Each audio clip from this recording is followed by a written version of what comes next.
இப்போ இந்த வீடியோவில் நம்ம என்ன பார்ப்போம்னா சயின்டிஃபிக் வேதிக் அஸ்ட்ராலஜி முறையில் வரக்கூடிய நவம்பர் 2025 அந்த மாதம் எத்தகைய ஒரு மாதமாக மேஷ ராசிக்காரர்களுக்கு இருக்க போகிறது அப்படிங்கிறது நம்ம பார்க்க போகிறோம். அதாவது 2025 மார்ச்சில் சனி பயிற்சி ஆகிவிட்டது. குரு பயிற்சி 2025 மேலே ஆயிடுச்சு.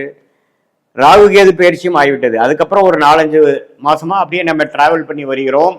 அதில் நவம்பர் தீபாவளிக்கு அடுத்து வரக்கூடிய நவம்பர் 2025 அந்த 30 நாட்கள் எத்தகைய ஒரு பலாபலன்கள் நிறைந்த ஒரு காலமாக மேஷ ராசிக்காரர்களுக்கு இருக்க போகிறது அப்படிங்கிறது சயின்டிஃபிக் அஸ்ட்ராலஜி முறையில், அறிவியல் சார்ந்த ஜோதிட முறையில் எந்த விதத்திலும் மூட நம்பிக்கைக்குள்ள போகாமல் உள்ளது உள்ளவாறு கிரகத்தோட அமைப்புகள் எப்படி இருக்கு, ஆண்டு கிரகத்தோட அமைப்புகள் எப்படி இருக்கு, மாத கிரகத்தின் அமைப்புகள் எப்படி இருக்கு, அதை வைத்து நம்மளுடைய அடுத்த கட்ட வாழ்க்கையின் சம்பவங்கள், வாழ்க்கை பயணம் எந்த ஒரு டேர்ன் எடுக்க போகிறது, எந்த திசையில் போக போகிறது, கிரகங்கள் எதை குறிக்கிறது, அது என்னென்ன வயசுல இருக்க இது மாதிரி தாக்கத்தை கொடுக்குங்கிற நம்ம அந்த பொது பலனை எதையும் நாம இந்த மூட நம்பிக்கையிலே போகாமல், பரிகாரங்கள் அது மாதிரி விஷயத்துக்கு போகாமல் ஒரு கிரகம் இருக்கிறத பொறுத்து எந்த மாதிரி அமைப்பு உள்ளது உள்ளவாறு நம்ம பார்க்க போறோம். இப்ப பாருங்க, மேஷராசிக்கு சனி 12ஆம் இடத்திலிருந்து 7.5 நாட் சனி கடந்த 5 மாதமாக போய்கொண்டிருக்கிறது. 2025 ஏப்ரல் மாதத்திலிருந்து விரய சனியாக மேஷராசிக்காரர்களுக்கு போய்கொண்டிருக்க நீங்கள் விரயங்களை சந்திப்போம், சுப விரயங்களை சந்திப்போம், செலவுகள் அதிகமாக இருக்கும். இதே படிக்கக்கூடிய மாணவர்களாக இருந்தால் அவங்களுக்கு கொஞ்சம் டிராவலிங்,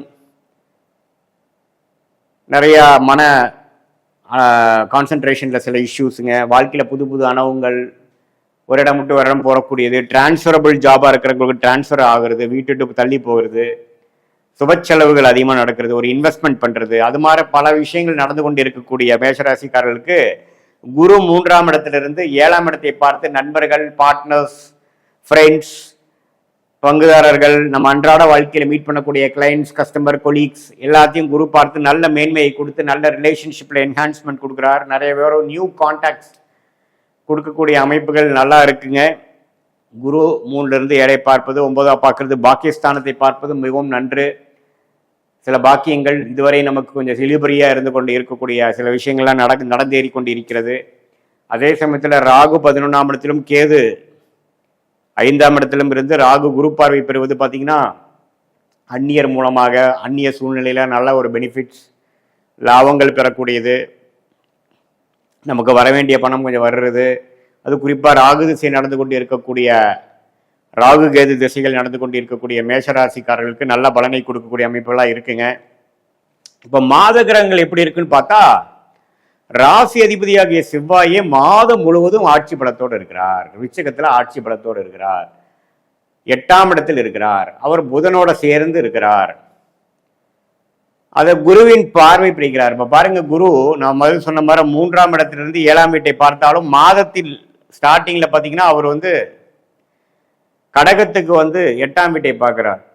ஸோ ஏன்னா அது வக்ர ரீதியாக குரு 3ஆம் இடத்தில் இருக்கக்கூடிய குரு 4ஆம் இடத்துக்கு தொழில் மேன்மை, வரவேண்டிய பணம் வருதல், லாட்ரி, ஷேர் மார்க்கெட் பெனிஃபிட்ஸ், அடுத்தவங்க மூலமா வரக்கூடிய பணம், அது மாதிரி விஷயத்துக்கெல்லாம் அருமையான பலனை கொடுக்கிறார்.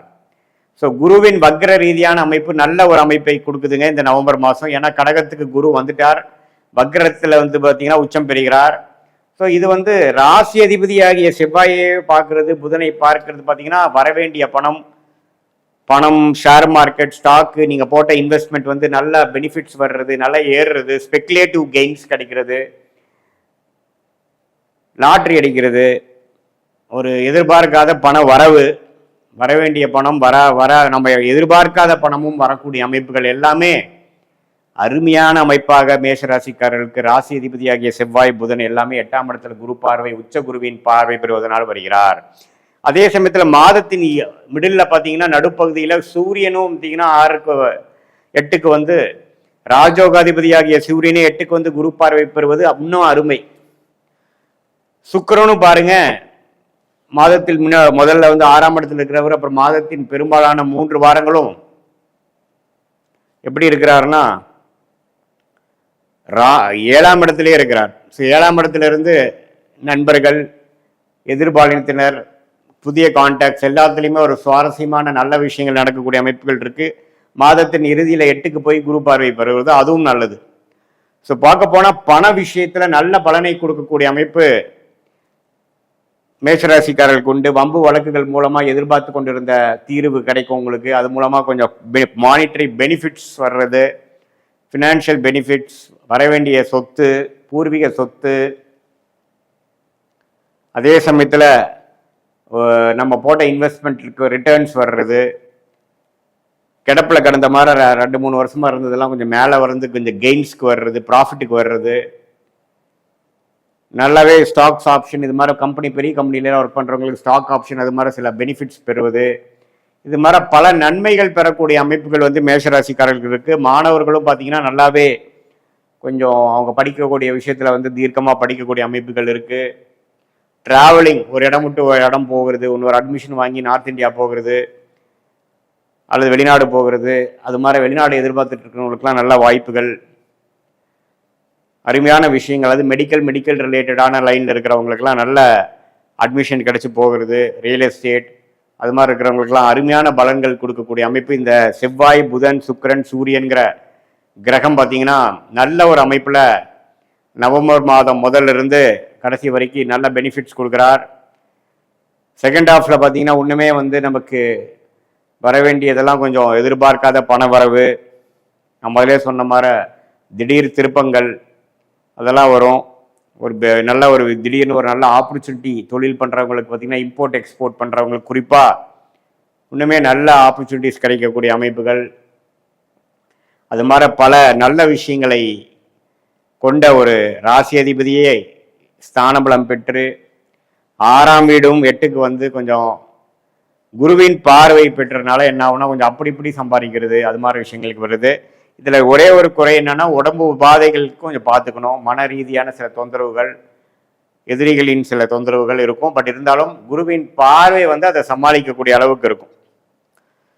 ஸோ நல்லாவே வந்து மாணவர்களாக இருந்தாலும் சரி, நடுத்தர வயதினராக இருந்தாலும் சரி, இல்லத்தரசிகளாக இருந்தாலும் சரி, சீனியர் சிட்டிசன்ஸாக இருந்தாலும் சரி, ஓரளவுக்கு நல்ல அமைப்புகளை கொடுக்கக்கூடிய விஷயங்கள் கண்டிப்பாக உண்டுங்க. அதே சமயத்தில் இப்போ பார்த்தீங்கன்னா